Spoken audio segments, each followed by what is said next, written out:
This is the issue 5 of the parallel operator, and I'll talk about your first parallel income and how to choose a stream you will actually finish. Last week closed the opening arc. From here, each issue takes one pillar and gives you a single framework. We start where most people start and most people stall. Parallel income. Parallel income is money you earn alongside your salary from something you own or built, not from your employer. It is the first rung of the whole ladder. And the most common reason people never get off it is not the reason they think.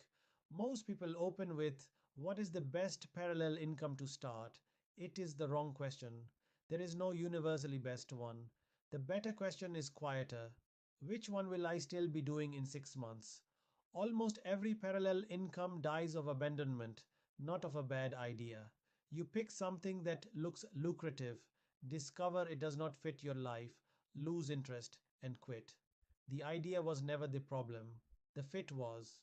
So you do not need the best idea, you need the one you will actually finish. Here is a filter. Run any idea through 4 tests. First, demand. Will someone pay for this now? Not in theory.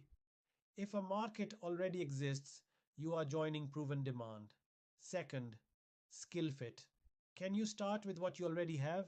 Starting from zero skill and zero demand at once is two mountains, not one. Third, ownership. Does it build an asset or just rent your time? Some streams stop earning the moment you stop. Others, a product, an audience, a list, keep earning. Favor the ones that build ownership. And fourth, time cost.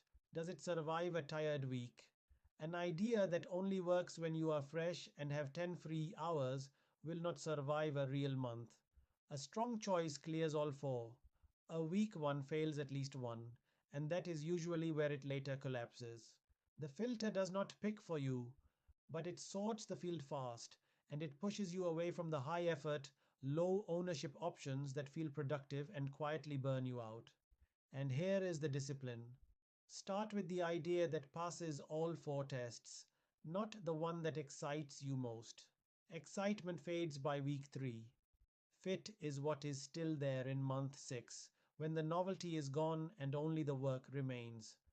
So before you go, take the idea you are most tempted by and run it through the 4 tests honestly.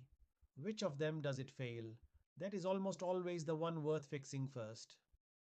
Next Monday, we'll learn about the e-commerce pillar and why your first move should be one product, not a whole store.